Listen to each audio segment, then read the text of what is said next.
was in 2019, I think, with Tom. He went out there to take a look at the living conditions, and there were some specific criteria he was looking for. Did they have heat in the house? Did they have running water? Did they have, you know, some type of waste service? You know, they could go to the bathroom, wash their hands, bathe, things like that.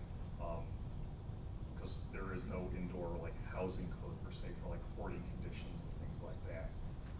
But he had made the statement that if we know about it before we go out there in a board meeting to let you guys know.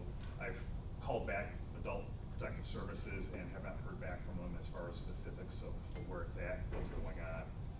But I assume there's a resident that's just not wanting to accept some of the help that they are offering. And it's not good housing conditions or living conditions that they are not gonna be able to stay in the house. It's pretty rough, I would have to assume. So are they asking you to go out and do an inspection? Go out with them. It's a not just me by myself. It's me with them, and probably to see maybe the sheriff, depending on what it is. I'm not going to assume anything, but see what it is. Make a is there heat in the house? Is there running water for them to have potable drinking water, and then being able to wash their hands, be sanitary, that type of stuff. The ultimate goal is to make them realize that there are services available to them, and to get them into something better while that situation is hopefully abated, resolved, and they can eventually move back. But it's on them to make those commitments, and it's hard to. So. And I think just so we're clear though, if they do not want the help, so what this is, not force them. it's not us that's forcing them. It's a we're going to write up a report and say it's not living conditions, so that when they unfortunately probably would have to go to a magistrate or a judge for an order of protection to remove the person from the house for their own good. They need some more backing. Who would be the actual one to file or go to the judge? Would that be Adult Protective Services? Yeah, Adult Protective Services. We're just kind of the first step. We kind of have some authority that other people don't, that we start with. We don't use it very often because that's not what we'd be known for. Right. We do when people need help. Yeah. And as Dave mentioned also, WPCLF, I think we focused last time we talked about that more on you have to have a lower income to qualify. And also had a couple people contact her. They were asking, and their septic system hadn't failed yet. Right. And I think we were remiss on mentioning that. Yeah. I'm more used to people. They know it has to fail. They're more worried about do I meet the income criteria. I focused on that. I think we were talking about it, Yes. and I think we were remiss on adding it has to fail. And so I'll throw in a couple of comments. I might mention it to Dave. We probably should clarify that because we really didn't focus on. We focused more on there was a cap that you have to fit under, and not everyone fits underneath that. And that's usually what catches people is that cap. So. Okay, so everybody saw the report we got from environmental too, right? Any questions from that was emailed to us? Okay, so the next thing I guess is population health update. Ms. Carroll. Do you guys received my report, correct? Do you have any questions on it? Anything? Anything that stand out to you? And the new packet in front of you is from Carol also. That's someone from her team. There's a lot of, I think, needs the county has that really aren't represented many times when you talk to people. So just some food for thought. There were a few that I thought were really relevant in that report that I would like to kind of talk about. Geauga County was ranked one of the worst in northeastern Ohio for lead exposure. Only like 10% of our kids 5 and under get tested for lead, which I thought was rather alarming. High school dropout rate is like 15.6%. National average is 3.9. I think we need, the next couple of stats I think you need to take into consideration. We do have an area demographics that only go through 8th grade, and I think that's what's affecting that number, so I don't know. Uninsured children were 16.4%, state average 4.6, national average 5.7. And then this one was a little alarming. Smoking prevalence for mothers, 7.8% of mothers reported smoking during pregnancy. Now it's below the state average, but it's higher than the national average. And we look at these numbers, we had Sarah pull a bunch of numbers because when we're looking for grants and seeing what the needs are in the community to be able to obtain funding, to see where we could focus some of our time and energies and resources. So that's why these numbers were pulled. Okay? Any questions? Do you folks have any questions? I'm just asking. So for those that don't have the handout, this is No, something. I'm talking I'm sorry. about- No, I'm sorry. This is something we put together last minute, that, we can make available. It's just not sized very well. It's sideways, I scanned it.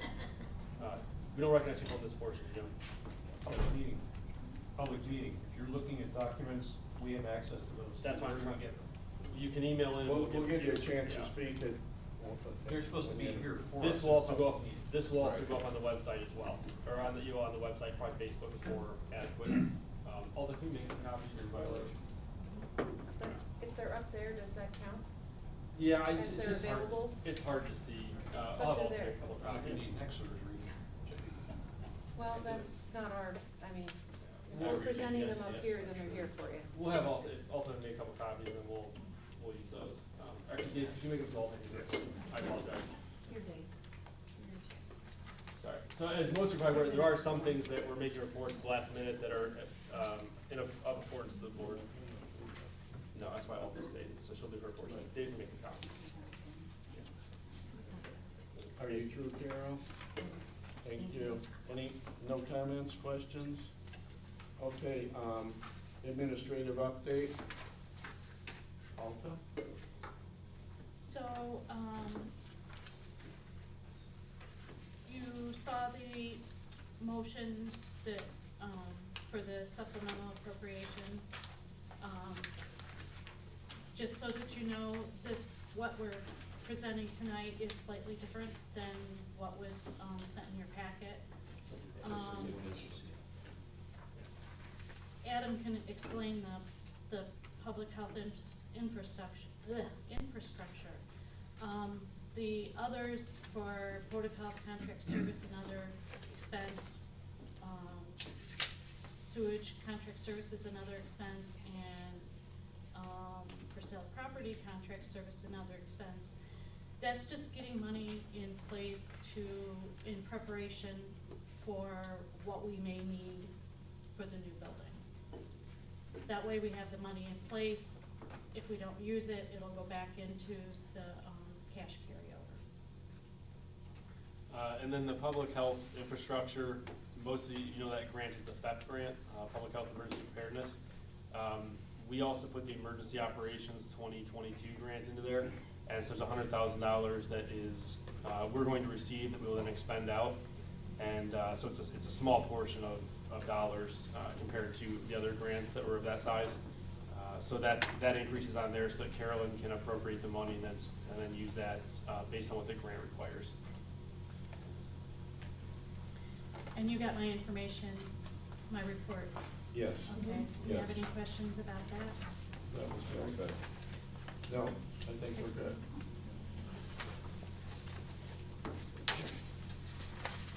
are we gonna wait for Dave or? We can go into public comment first. No, we and need then- a motion for the finance Oh, report. sorry, finance report. Okay, so do we have a motion for the financials presented, as presented? I move that we approve the financials as presented. Second. Okay. Roll call or No, just regular. all in favor? Aye. Aye. Any opposed? Okay, thank you. Okay, so, I guess what we could do is we're going to skip and go to the public comment section. A couple things I'd like to state before we go to that section is, I just want to make it clear, I read this at the last board meeting, but unfortunately there weren't too many people there, they had already left. But I want to make sure everybody understands that GPH meetings are run and controlled by the 5 board members and administrator. We determine when, where, and how the meeting is conducted. We do set the ground rules. Everyone is invited to attend, including other agencies, elected officials, and citizens of Geauga County. We do not want to give the impression that anyone is given special treatment. So I hope you don't ever think that of us, because that certainly is not our intent. And the other thing is, the policy of GPH is to respect the residents and businesses of this county. We make recommendations and set policy as to the latest information that is available to us. Policies can change over time as more current information becomes available.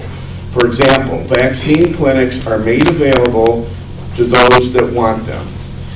It is purely voluntary, and we do not mandate anything. If you want the vaccine, we want to provide it for you. If you don't want it, we're not going to require you to come. And then regarding the pandemic, okay, I don't mean to minimize it in any way, but this board has a lot of other business to do. And when it comes to this department, we have, personnel issues, we have environmental issues that need to be addressed. And so, this is just, I know everybody is concerned about COVID since it's, but it's been around for a couple years, and we're certainly capable of dealing with other issues. So that's all I wanted to say. Okay? Thank you for listening. So you're going to go over the, or should I go over the public comment session? Yeah, do you want to go over? Okay. Okay, so regarding the public comment session, we like to keep it to 20 minutes. As you got, well, hopefully you probably know we've gone way over that in a lot of instances, but that's our goal. You're allowed 2 minutes per speaker to make comments and ask questions. The board will answer questions after having an opportunity to investigate the responses following the meeting. This is not a press conference where answers should be expected on the spot. The board responses will be recorded and publicly filed with meeting minutes. And, like I said, ADP is recording us, so please present a good picture of us if somebody chooses to watch us on live TV. Okay? All right. Yeah, nod, then you can go ahead. But we were looking at, there were Well, for Geauga County, somewhat reverted because, you know what I mean?